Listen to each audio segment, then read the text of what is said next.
पूरा लोकल।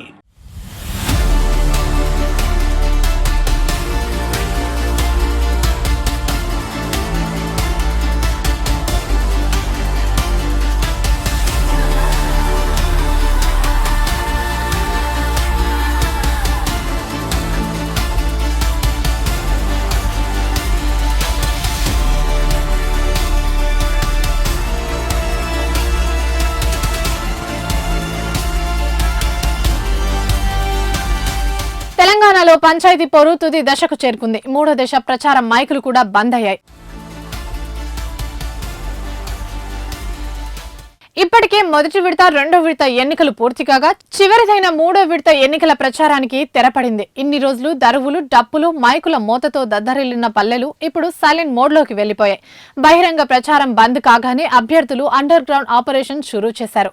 ఓటర్లను ప్రసన్నం చేసుకునేందుకు ప్రయత్నిస్తున్నారు. మూడో దశ పోలింగ్ ఈ నెల 15న జరగనుంది. ఇందుకోసం అధికారులు సర్వం సిద్ధం చేశారు.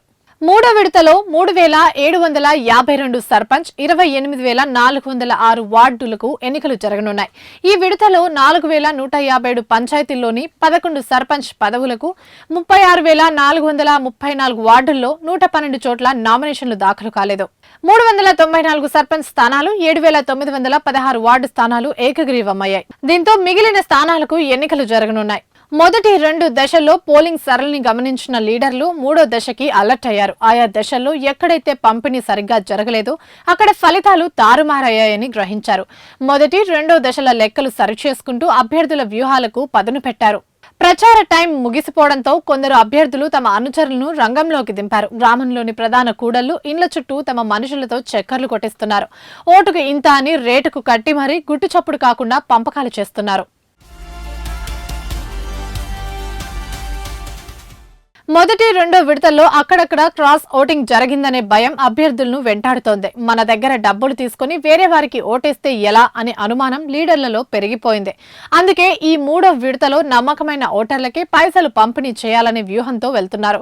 ముఖ్యంగా యూత్, మహిళా ఓటర్లు, కుల సంఘాల పెద్దలను మచ్చిక చేసుకునే పనిలో నిమగ్నమయ్యారు. హైదరాబాద్ తో పాటు ఇతర ప్రాంతాల్లో నివసిస్తున్న వలస ఓటర్లకు ఫోన్లు చేసి వచ్చి ఓటేసి పోవాలని విజ్ఞప్తి చేస్తున్నారు.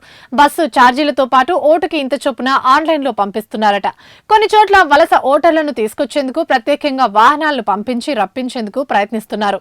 ఎన్నికల అధికారులు మూడో విడత పోలింగ్ ఏర్పాటులో బిజీ అయ్యారు. పోలీసులు బందోబస్తు ఏర్పాటు చేశారు. పోలింగ్ ముందు రోజు నుంచే డిస్ట్రిబ్యూషన్ సెంటర్ల నుంచి బ్యాలెట్ బాక్సులు, పత్రాలు, ఇతర ఎన్నికల సామాగ్రిని పోలింగ్ కేంద్రాలకు తరలించనున్నారు.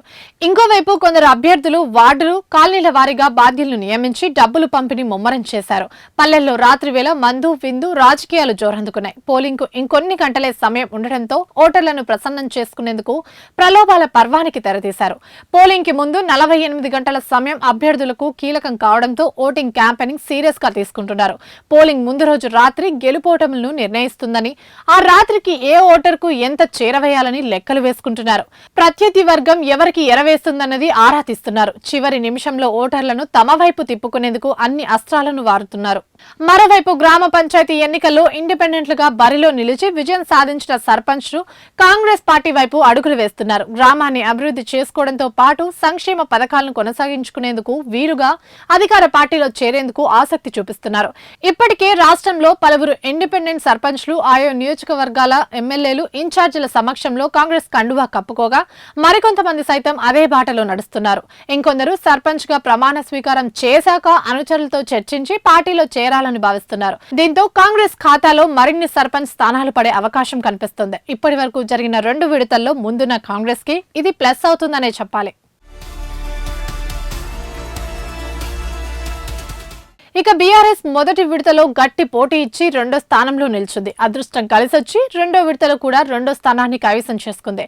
మూడో విడతలో కూడా గ్రామాల్లో తమ పట్టును నిలుపుకోవడానికి తీవ్ర ప్రయత్నాలు చేస్తుంది. ఈ క్రమంలోనే గులాబీబాస్ పార్టీ సీనియర్ నేతలతో సమావేశం కూడా ఏర్పాటు చేయనున్నారు.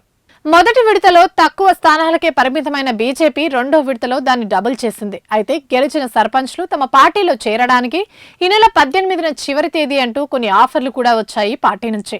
1, 2 విడతల్లో కంటే మూడో విడతలో ఎక్కువ స్థానాలు గెలవాలని బీజేపీ శాయశక్తులా ప్రయత్నిస్తోంది.